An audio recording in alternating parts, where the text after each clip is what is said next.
I think that DSOs are going to start needing to think about partnering with medical groups and thinking about how the integration of medical dental insurance is going to impact the dental industry, and just, elevating dentistry to take more ownership of overall healthcare, whether that be, diabetic care or high blood pressure, or, there's just certain conditions that in dentistry we can help drive utilization and drive healthcare that I think we sell ourselves short sometimes. And I think that pressure from payers and from, again, the patient base is going to come. Now, I don't think that's going to probably happen in 2 or 3 years, but I think 10, 15 years down the road, that's going to be the norm.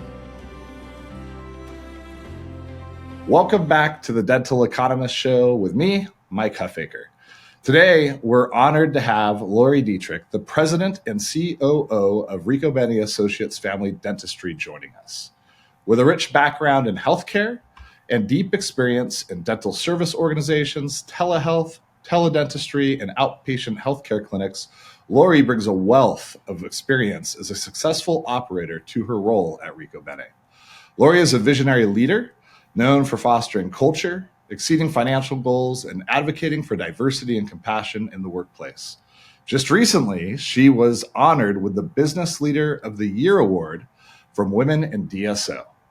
Lorri, your journey is impressive, very inspiring. Welcome to the show. Thank you. It's good to be here. Well, I really appreciate you taking the time.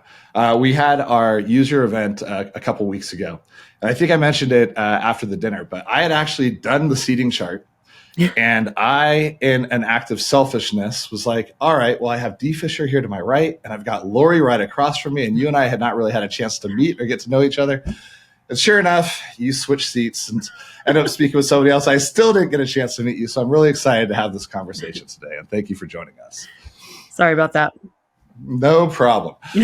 So to start, I'd be curious, would you mind sharing a little bit, walk us through your career, kind of what led you to Riccobene? And if you could talk a little bit about how your motivations have changed over time. Yeah, definitely. So going way back, I went to graduate school at the University of Washington in Seattle, and I earned a Master of Social Work degree. So I was very idealistic in my young age and wanted to, fix the world as a social worker. And from there, I went into acute care and did discharge planning social work for several years in hospitals.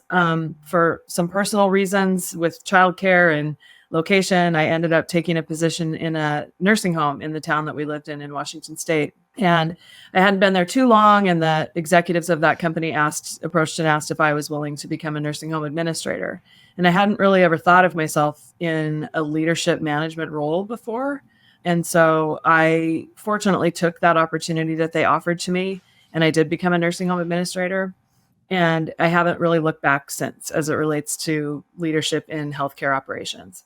I have found that it's a much better fit for me. I love managing the business. I love building teams. I love, really just all parts of the job of healthcare operations leadership. And I think that throughout my career, I have kind of woven in the heart of being a social worker, right? So at the end of the day, people are at the core of everything that we do, no matter what our business is.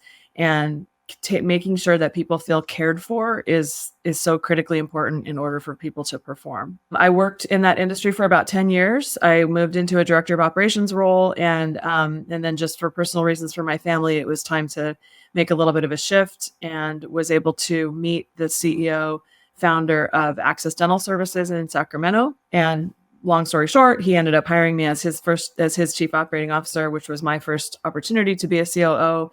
And it was my first opportunity to be working in dental, which I knew nothing about. My team would probably tell the story after I had been there for a few weeks of being in a meeting with the managers. And I had to say, like, okay, guys, you keep using this word and I have no idea what it means. What are caries? It tells you how little I knew about dentistry. Absolutely. Yeah.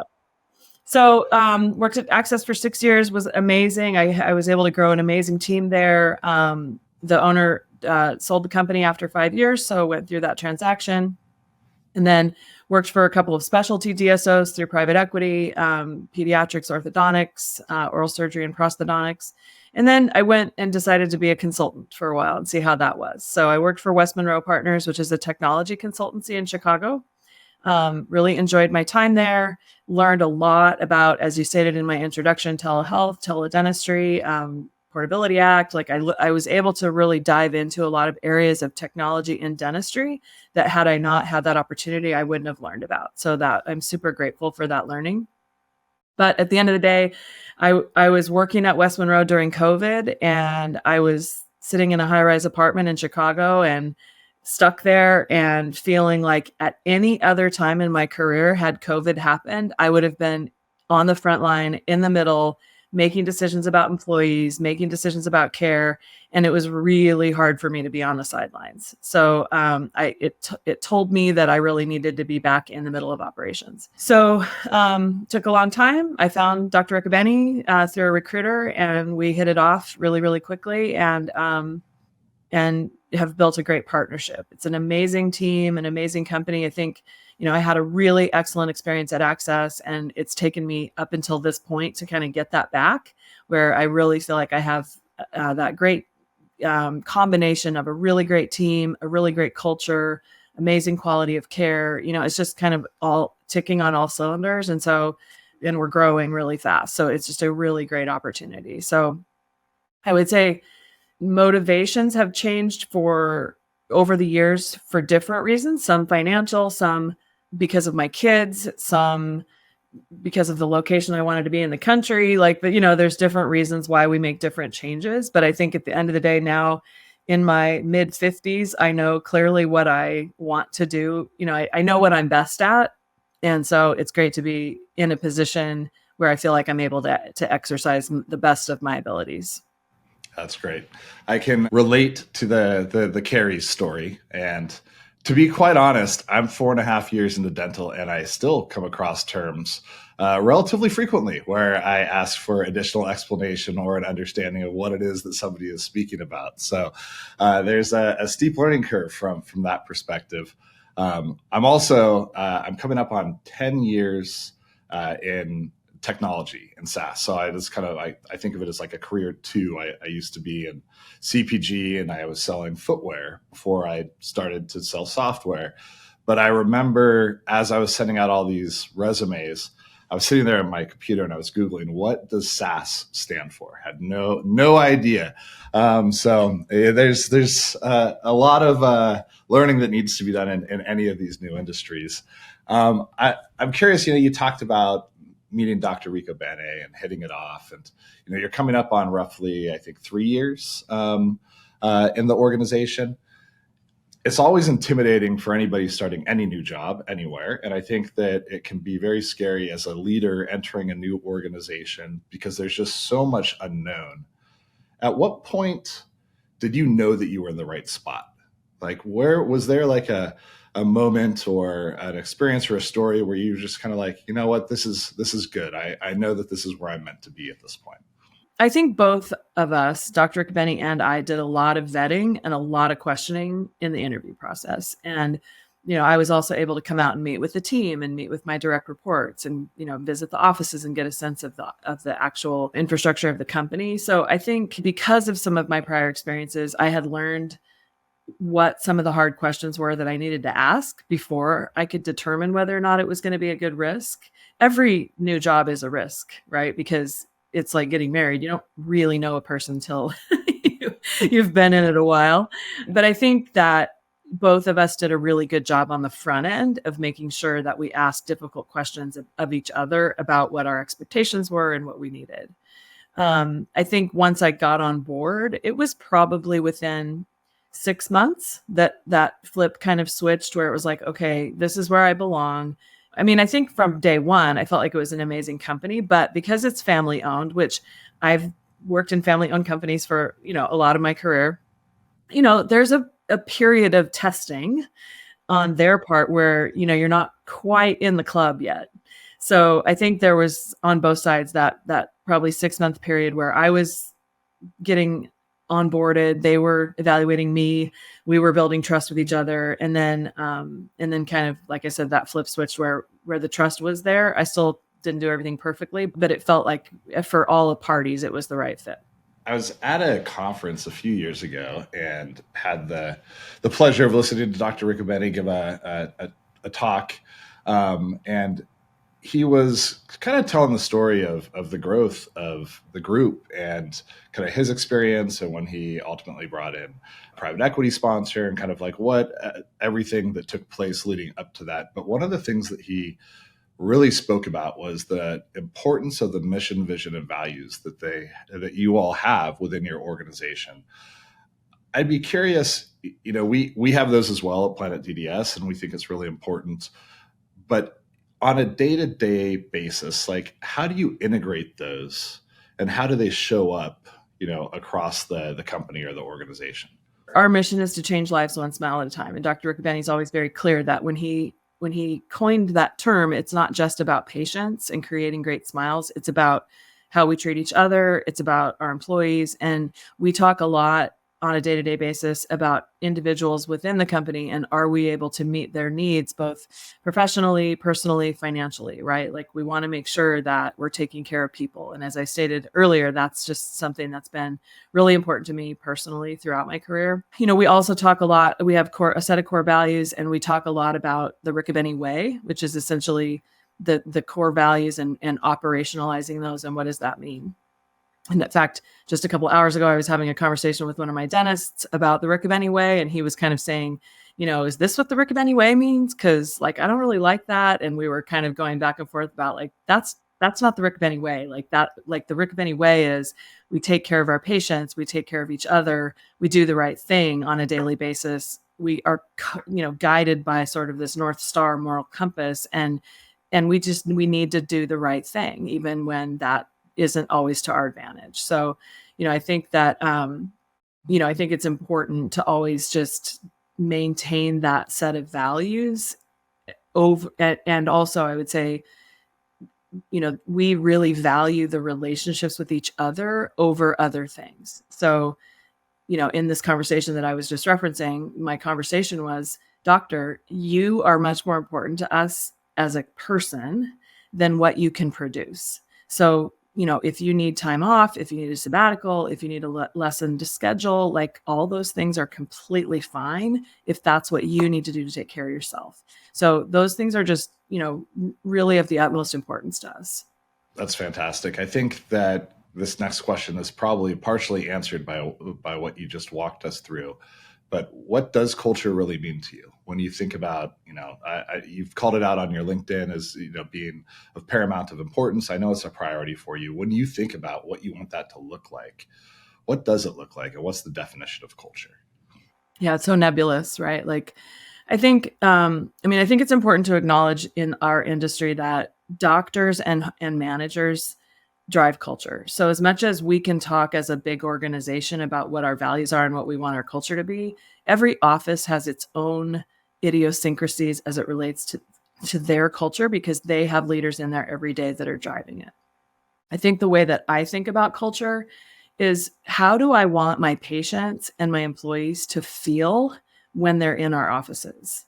So, I want them to feel like it's a place where they belong, that it's a place that they're cared for, that they don't have to be fearful, that, that they can have their needs met in a way that is satisfying to them financially, professionally, personally. So, again, different set of characteristics, whether we're talking about patients or employees. But I think that it's difficult to completely define culture, because the outcome of a good culture is a feeling, and that feeling drives low turnover, and hopefully it drives good Google reviews, and it drives all the metrics that we're looking at in regard to those areas. But you can't underestimate the power of what we want people to feel like when they interact with us.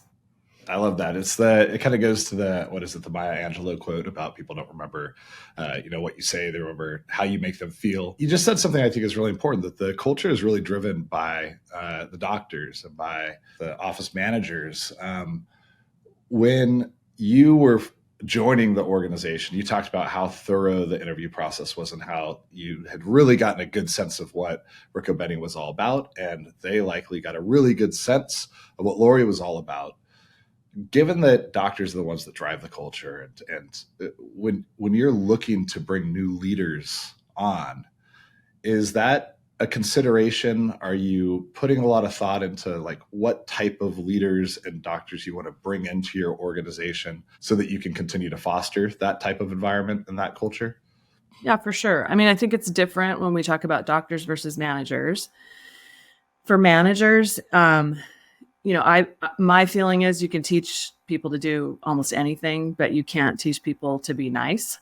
So like from a manager perspective, I want to make sure that the quality of the individual regarding their ability to have relationships with people is one of our highest priorities. So I don't know if I told this story at Women in DSO exactly or not, but the first manager that I hired had been a sales rep for Enterprise Rental Car and had no dental experience, and I had no dental experience, but I thought he was amazing because he had this great customer service background, and Enterprise does a great job of training in customer service. And, and fast forward to today, he's the chief operating officer of a DSO in California, right? Like he's been wildly successful and is a great person. But the point is like that skill set of building relationships and having amazing customer service and treating each other well is vitally important when it comes to office managers. When it comes to doctors, absolutely that's important, but doctors are a different breed from the perspective of like, we need them to be able to do a lot of things. Have relationships is only one of them. And we have enough size and scale in our corporation that we can place doctors strategically based on their skill set. So if we have a doctor who's a great leader, who has all the emotional intelligence, who also has the great clinical skills and experience, then we can put that doctor in a single doctor practice. If we have a doctor that doesn't have that, but they have great technical skills, we're probably going to put them in a practice with another doctor that has more of that leadership acumen. So, we have to balance that out. And then we also invest a lot at Riccobene in professional development and coaching. So, we have a professional development coach on retainer. She works with all of our managers. She works with our doctors. She works with us in teams. We can deploy her to work with specific doctors if they want it. We don't force it on anybody, but if someone's having a problem with employees or with communication, we can offer that service to them to talk to her one-on-one about that. So, I think it's important to coach people. Everybody's at their own level of maturity and development in their own careers. But at the end of the day, any employee that comes into Riccobene needs to share our core values. They don't have to have the same level of talent in implementing those values, but they have to at least share them fundamentally. And we find that when they don't, they usually self-select out pretty quickly. I love that concept of having the coach that you have on retainer that basically making available to the members of your team to take advantage to really help, up level and grow. I know it's hard for people oftentimes to ask for help, but in a sense, by doing it the way that you all have done it, you've normalized that we all have opportunities for improvement, and we're seeking ways to find an ability to support you and what you need to improve. What does it look like to work with that coach? I'm curious. I think it's a really interesting concept, and it's not something that I've heard others bring up in conversations that I've had with them. So I think it's pretty unique to what you guys are doing. So she does a lot of things for us. When we have an annual offsite, retreat that she facilitates for us based on, what topic we ask her to facilitate based on. So this past December, we had one with, I think there were 90 or 100 people there. And we talked about the cult. There's a book by Shep Hyken called The Cult of the Customer. And it talks about moments of magic. And that's what we really wanted our theme for 2024 to be, was about the patient experience and about creating moments of magic for our patients, creating moments of magic for each other. So she had developed an entire curriculum around that. Then she also does a monthly newsletter for our managers and a different monthly newsletter for our doctors that talks about usually some kind of a communication technique. This last month, we talked about positive feedback. She does a monthly call with our managers where she engages them. I mean, she has relationships with most of them now because, they've met with her face to face. So, she engages them, asks them to talk about their experiences with the exercises that she provides, et cetera. In addition to that, we recently started, she's facilitating what we're calling the Riccobene public speaking class. So it's kind of like Toastmasters for Riccobene, but basically helping us as an executive team become better public speakers, which has been great. And then, like I said, I mean, she works with multiples of us and our doctors and our managers on an ad hoc basis and sometimes on a routine basis, just for professional development. So it might, I know with one doctor, she's going through a particular book that this doctor wanted to talk through with her, and another doctor, they're working on specific issues in the office that are happening. And, so it just kind of depends on the receptivity of the doctor or the manager, the guidance that we provide to the consultant around, like, this is what we're really trying to accomplish here. So she's very malleable to what we need her to do, but it's an amazing resource. And it's really like, to your point, I think it's rare to work in a company, especially in healthcare, where that level of investment financially is made into the development of people as better leaders. And no matter where someone goes in their career, these are skills that will help them in the future. It doesn't have to just be a Riccobene. I find that the desire to help people in their professional development is really strong in most organizations, and that it becomes a talking point. Look, we're going to invest in you. We'll help develop you. We want you to grow. But the reality of how that's executed often falls very short. And so you all have really, put something in place that is unique. And, you just went through a whole list of the many applications, from public speaking to, working through understanding of how you manage and handle patient experience. Like it really has a broad application. So I love that. You just gave me a whole bunch of ideas that have my brain kind of going right now. So thank you for sharing that. That's incredible. I'd be curious. There was the CEO of NVIDIA recently was giving a talk to Stanford students, and it was a longer talk, but the clip that really kind of gained a lot of traction, that's being sent around a lot on social media. He was talking about the need to build resilience in order to be successful. And while the verbiage that he used might sound a little extreme, he talked about like, well, I wish you pain and suffering, was the way that he worded it.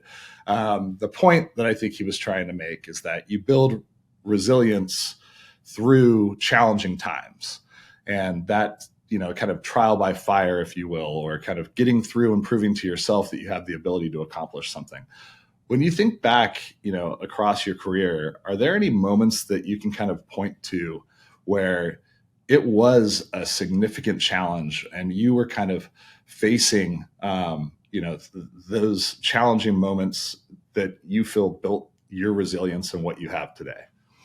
Some of the things that come to mind, I think definitely when I was at Access and we went through the transaction from the original founder owner owning the company to, having an investment partner and him exiting the company.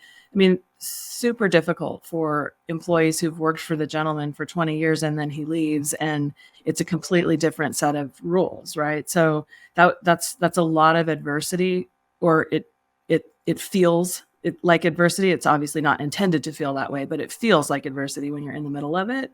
So I think, that's definitely one of those times when I think I went through something like that. I think COVID was certainly a test for all of us in no matter what we were doing. I think just generally speaking, that what I find is that those types of turbulent times help us to be innovative, right? So one of the things that we've been dealing with for the last few years at Riccobene, which everyone in the industry is dealing with, is the shortage of hygienists and the difficulty in which, how it's so expensive, it's so difficult, it's just, the whole thing is a big challenge. And it really caused us to pivot and focus on assisted hygiene models. And that is something that is difficult for an office to switch to, just because it's a different workflow, it's a different patient experience, it's a different doctor experience. Like it's just different, but it really has helped us from the perspective of adding additional slots for new patients where we have impacted schedules, and being able to provide a better customer experience, and being able to accommodate the fact that, we just don't have hygienists in all of our markets that we can hire. So I think that adversity brings a lot of innovation. I mean, again, back to COVID, dentists who had never even considered teledentistry all of a sudden realized that it could be valuable all the time, not just in COVID. And do you guys still do, I assume the answer is yes, that you're still doing teledentistry today? We don't at Riccobene, ironically. Yeah. But I know that there are other groups out there who use it for triage, who use it for, different on-call systems. But yeah, we haven't used it since COVID. Yeah, when you try to implement something new, like the new hygiene system that you were discussing, it is different workflows, it's different change. Do you receive pushback from doctors and individual practices or managers? And what is your approach to gaining buy-in and implementing and kind of overcoming the challenges of change management? In that particular example, I mean, we have an amazing director of hygiene who has partnered with the individual offices to help them through the change, so that, really helping them with the workflow, with the training of the customer service, et cetera. The chief dental officer sometimes will go and work with the doctors on, what that means from their own patient management, because they're adding a column, right? So that's a lot more hygiene checks for them. So, figuring out the volume and the mix. I think also with change management, you have to help people understand what's in it for them. And sometimes it's because your job's going to be easier. And sometimes in this case, it's because you're going to make more money. So hygienists that do assisted hygiene have the opportunity to be compensated better. That helps with change management.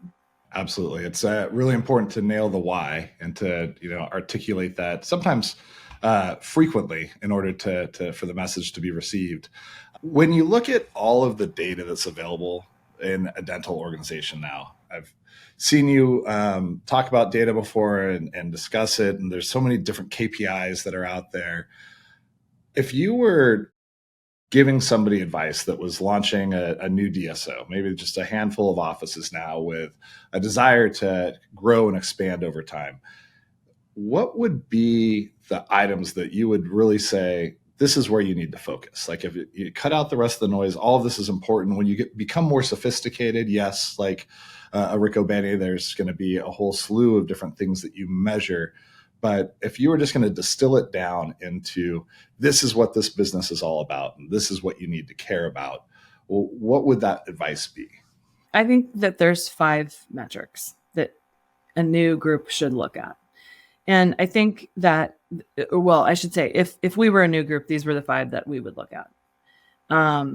Because I think that they have to be aligned to your values. So the first 2 that we would look at would be Google reviews and turnover. So, we always start with those 2 because we say that our mission is to change lives one smile at a time, which is our patients and our employees. So monitoring those 2 metrics is really important to us as a first gate to the success of everything else. Because if we're financially successful, but those 2 things aren't successful, then it doesn't matter. Then I think from a financial perspective, looking at EBITA obviously is very important. Collections is very important. Making sure that the production that we're putting on the books is collectible. And I think that it can get out of hand quickly if you're not monitoring it very consistently. And then I would say, cost of goods, right? So looking at your gross margin and looking at, are you negotiating the best rates as you grow for your dental supplies, for your labs, making sure, again, we as a group want to have vendor relationships with vendors who are going to partner with us and adapt as things change and as they grow. So if you have a really good lab partner that acknowledges that as you grow and you have more scale, they're going to continue to renegotiate fees with you, then you might be willing to pay a little bit higher at the beginning, knowing that eventually it's going to pay off, right? So it's that ability to have transparent dialogue around, this is where we're at today. We get it. I mean, everybody needs to make money on what they're doing. Like nobody's trying to get anything for free, but we also want to understand, like, where do we have some leeway? Where can we negotiate? So, I think that those 5 things can be really a core of the health of the business. And then, as you stated, there's also, 500 other things you could look at. I love the foundational approach of Google reviews and churn. Like that's a great way of just knowing whether or not what you're building upon is going to be firm enough to allow for that growth that you want to have. Now, you mentioned vendors and partnerships. Riccobene was one of the first DSOs that we started to implement on Denticon when I joined Planet DDS about 4 years ago. And we've really appreciated the partnership that we've had with your organization. In dental, things are always changing. Technology is always changing. There's new equipment, new processes, new techniques. When you're in the market and you're looking for a new partner, whether it's for equipment or technology or software solution or what have you, what are the most important elements to you, or the considerations that you value when you're looking to select somebody to work with? Yeah. So I'm going to answer this in two ways. One is in regard to the vendor in particular, like the type of vendor that we're looking for is really, again, that alignment of our values and willingness to partner with us and truly have that transparent dialogue. So, when I came to Riccobene, I was actually excited to hear that we were converted to Denticon because I had used Denticon for 6 years at Access Dental. So I was very, Che Kim was one of the first people I met in the industry. And so, and not because I think Denticon is a perfect product. I think that dental PMS systems are all have pros and cons, but I do think that Planet DDS does a good job of communicating and working through problems. So, that to me is really important. I don't expect any vendor to be perfect, but I do want to know that we're not looking at things black and white and with an inability to problem solve as problems come up. So that's just I think fundamentally important. So, one of the things at Riccobene that we talk about a lot is we're not looking for the least cost. We're looking for the best value. So that might be a little bit of a higher price in order to get that better partnership and that better quality. We're also not going to pay the highest dollar either, right? So it's really finding that balance of quality value related to the service, related to the partnership. The second way I would answer that question is to say, we have gotten a lot more disciplined at Riccobene about selection of products, vendors, technologies, with the implementation of a project management office. So, we really try to go through a rigor of figuring out what are the requirements for what we're looking for. What does every stakeholder need to see in what we select? What does the end result need to be for the doctors, for the users, for the accounting team, whatever it is, so that we can thoughtfully go through those processes of selection, not being sort of flung around in the wind of everything looks amazing and I'm a squirrel and the next thing is shinier, right? So it's hard. It's a hard discipline to acquire we're still in the process of training ourselves to use that discipline. It's just it's a skill and a muscle that an organization really has to develop. And again, we've invested a lot of time and money into developing that as a department that can help us govern.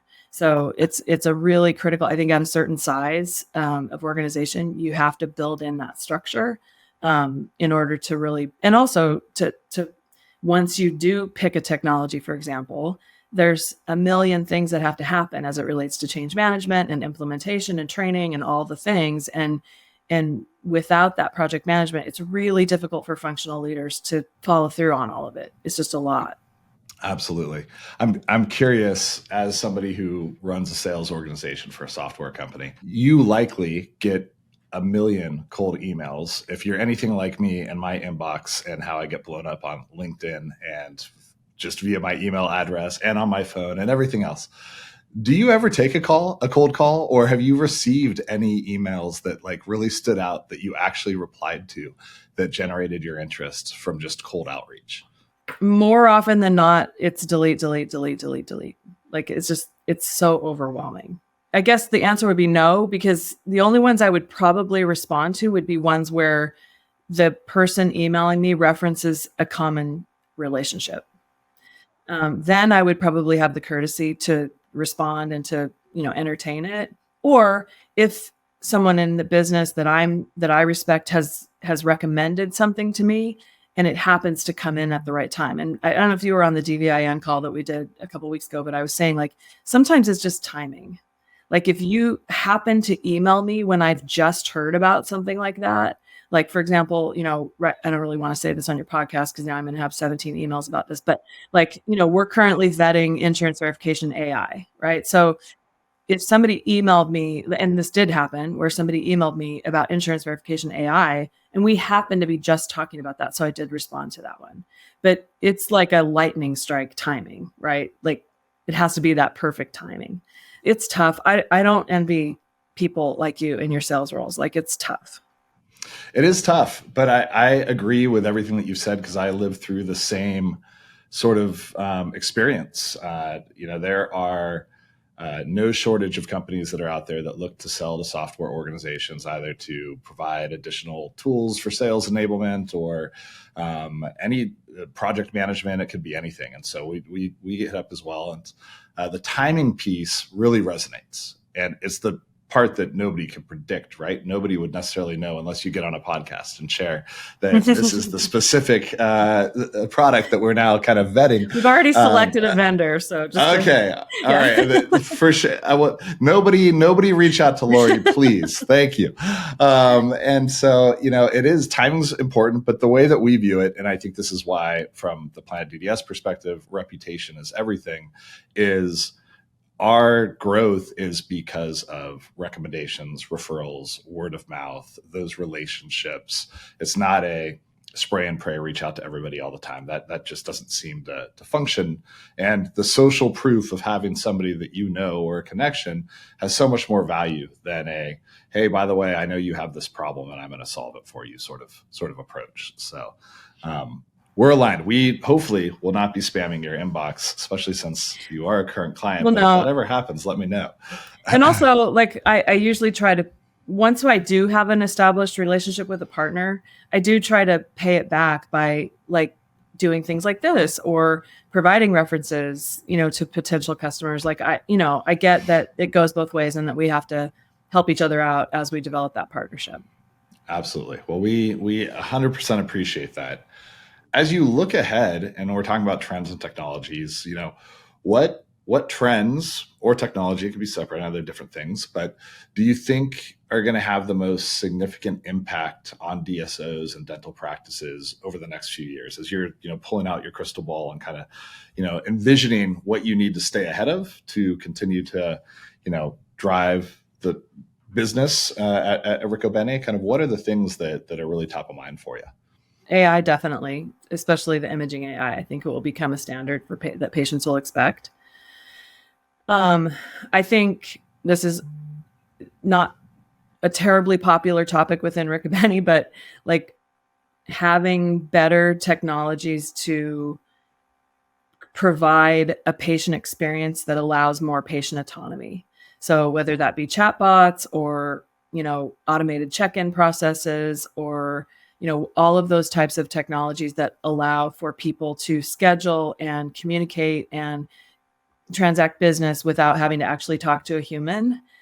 Although, again, within the Riccobene culture, that's definitely not our preferred style. I think we have to acknowledge that from a society perspective, it is the preferred method of interacting. So, like, I will go on Google or Yelp or whatever, and I will literally select a vendor based on who I do not have to talk to because I can do it all online.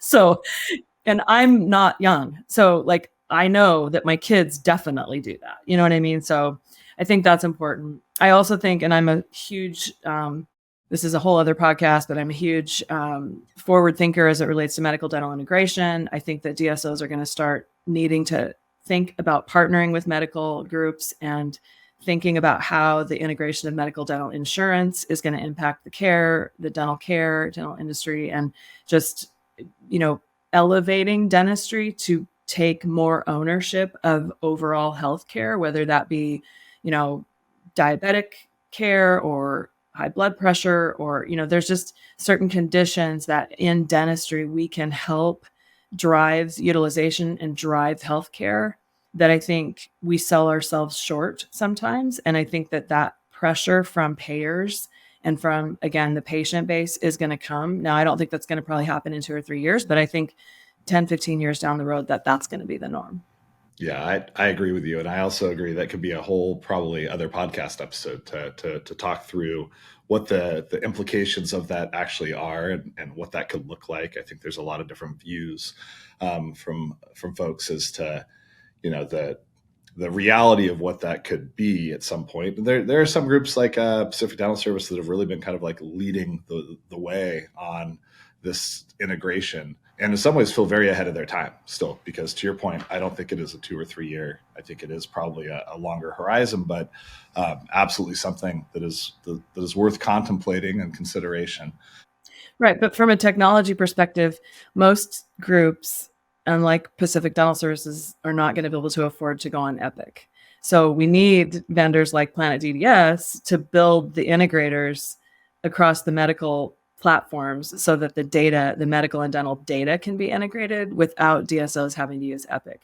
Because first of all, Epic wasn't built for dental. I've used their product, and it's an amazing product from a healthcare perspective, but it's not tailored to dental, and it's very expensive. So again, I don't want to get a bunch of emails from people from Epic, but that is a consideration when you look at medical dental integration. No, absolutely. And the reality of the situation, when you look at the Epic business and how large of a business that is, even should dental become a priority, it is still percentage-wise going to never have the capability of being as significant to their business. And the pricing model, to your point, is much different when you look at EHR systems for medical versus what you get with dental. But I don't disagree. I think that there is 100% a need for more interoperability, for tighter integrations.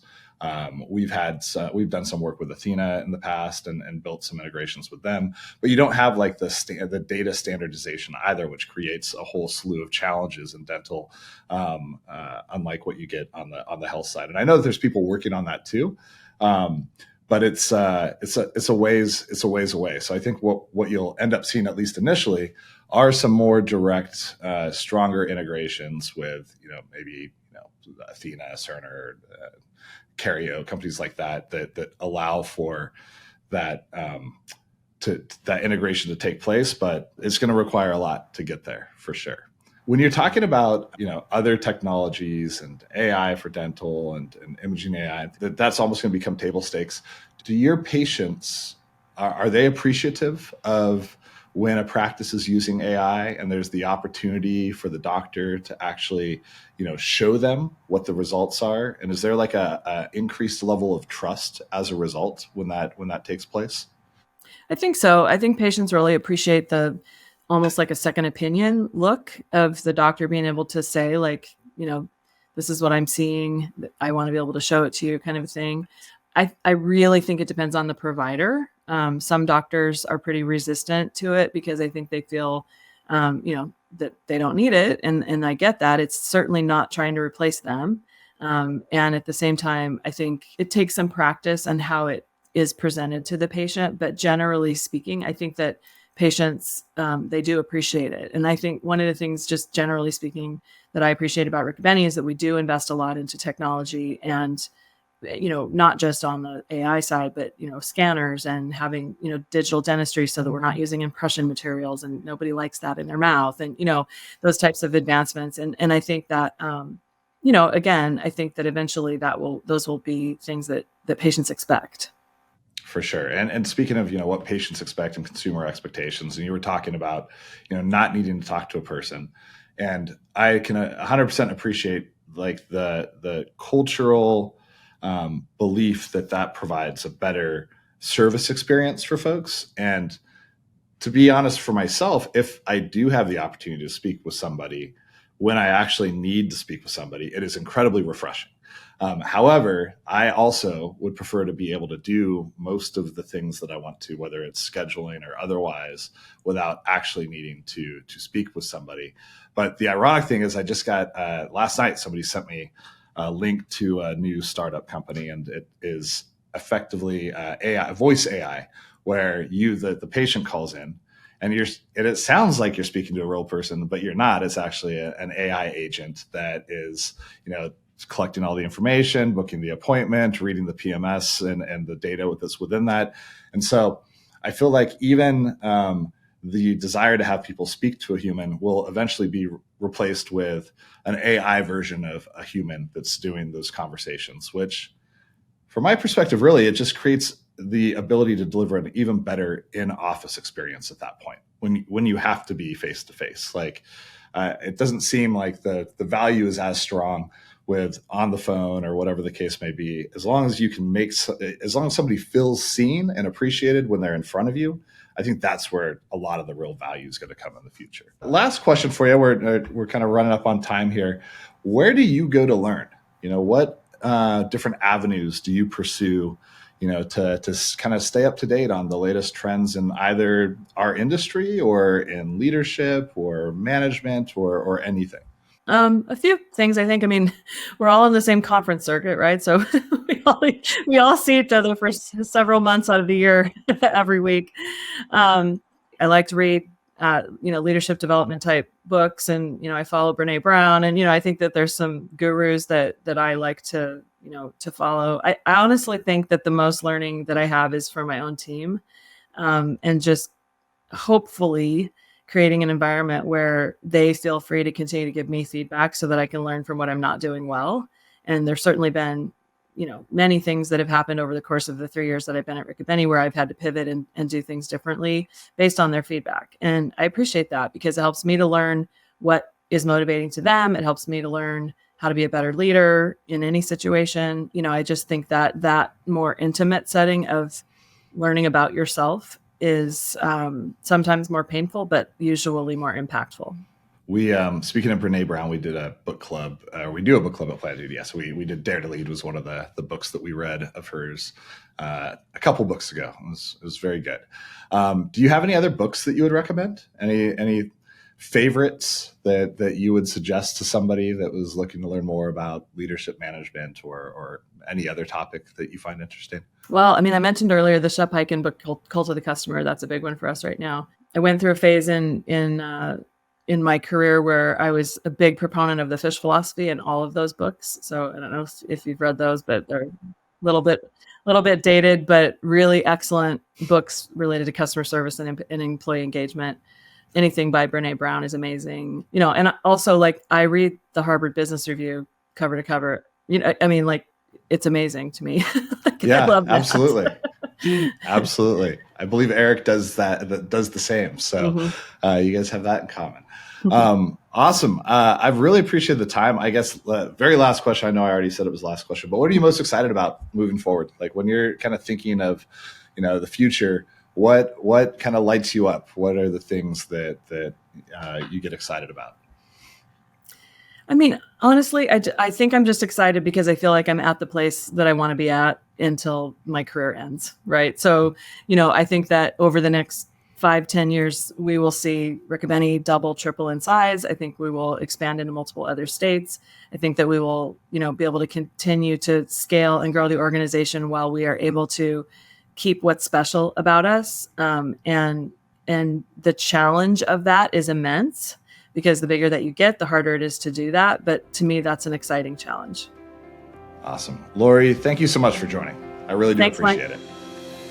The Dental Economist Show is brought to you by Planet DDS.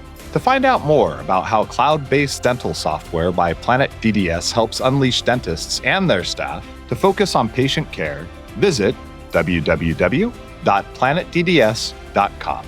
Stay tuned for upcoming episodes by following wherever you listen to podcasts. Thanks for listening.